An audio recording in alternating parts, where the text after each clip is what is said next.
It's Two on the Aisle with me, Charles Gross, and Leslie Hoban Blake. Tonight, reviews of Follies, Venus in Fur, Other Desert Cities, and Relatively Speaking. Ladies and gentlemen, it is time for Two on the Aisle. Good evening. I'm Charles Gross. Welcome to Two on the Aisle. With me, as always, is Drama Desk Vice President Leslie Hoban Blake. How are you, Leslie? I'm good tonight, Charlie. Thank you for asking. We have a lot of shows to talk about tonight, so we're going to get right to it. And now we come to the one I can't be kind about this one. Sorry. Oh, really? Yeah, go ahead. Go, you hit it. Okay. Well, this is Relatively Speaking. Certainly is. 3 plays for the price of 1. Well, Woody Allen. That's one way to look Elaine May. And somebody else. Ethan Cohen. Poor Ethan Cohen. Yes. This poor guy. Why they would put that threesome together, I don't know. They have nothing in common. Yes. Woody Allen and Elaine May, yes.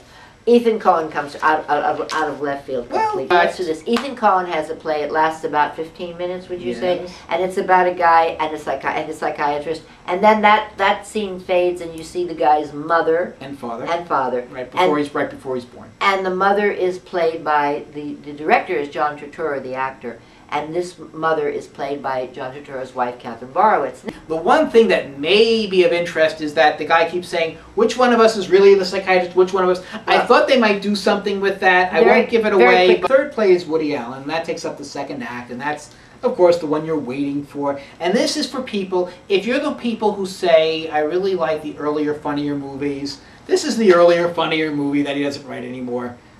Except that Leslie obviously didn't think it was that funny. No, Leslie thinks it's something he found in a drawer when he was going through old papers and said, "Oh, I could use that somewhere. Oh, I know. We'll put it on Broadway." I don't know. I think that he wanted to see Ari Gaynor, who plays the young bride in her wedding night outfit. I think that was his inspiration. Well, it's very possible. The premise is this: there's this couple played by Steve Guttenberg and Ari Gaynor, and they've just been married, and they're in their this sleazy hotel for their wedding night. Except, guess what?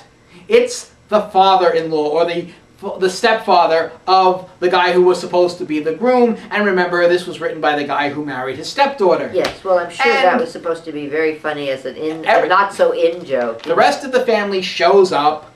Very much like the Groucho scene in the movie where everybody's in the cabin. Everybody comes in. Yes, it's very farcical, and it includes Mark Lynn Baker and Julie Kavner, who you probably remember as Brenda Morgenstern, or more recently these days, Marge Simpson.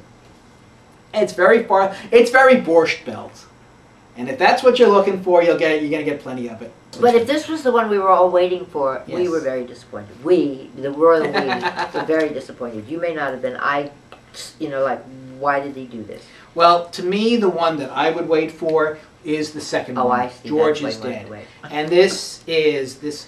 I wasn't expecting this, but it's Lisa Emery as this woman, and all of a sudden she gets this knock on the door, and there's Marlo Thomas as this spoiled, scatterbrained, rich girl whose husband has just died, and the girl realizes she has no one, so she shows up at the doorstep of the daughter of her former nanny.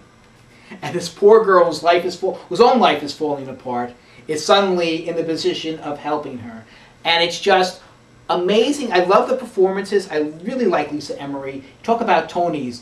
Lisa Emery is one of those solid actresses, yes, who does play after play after play, and doesn't always get to Broadway with them. So I'm happy to see her there. She got to Broadway with this, and she is just so wonderful as this woman whose life is falling apart, and here she's putting everything on hold to help the woman who she feels her mother pushed her aside for. And there's this wonderful scene at the end where she's just so desperate that she calls her mother, the girl's former nanny, and she's been having trouble taking care of her mother.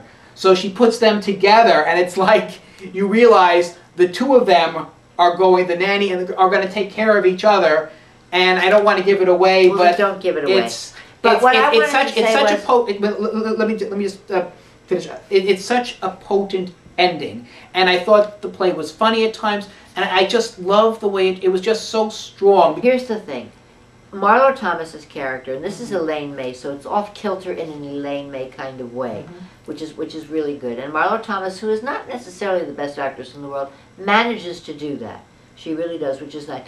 But it's the sense of entitlement that this woman feels to this woman. She has nobody else to turn to, but when she gets into the situation, it's, you have to do this. You have to take care of me. And she says things like, they say, well, ship the body. She says, what do you mean ship? Well, I don't understand. How would you ship a body? What does that mean? And you go, what is wrong with this woman? Yes. And then you realize that that she is in another world where people take care of her, and she doesn't have to do any of this. So she's never learned how. Right. Just a minute, but I just have one more comment to make. You know, when Elaine May obviously really wants to frustrate us, because there's this one scene where Marlo Thomas is watching all of these old 60s TV shows, and guess which one they don't include? That girl. How many playbills would you give this? Since I slept through a lot of it, and I'm admitting that.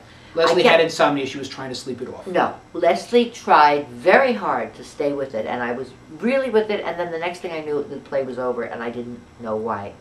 And then the same thing happened the second time, and the third time I stayed with it a little more because there were a lot of people on the stage yelling, and so they kind of kept me going. I just didn't care.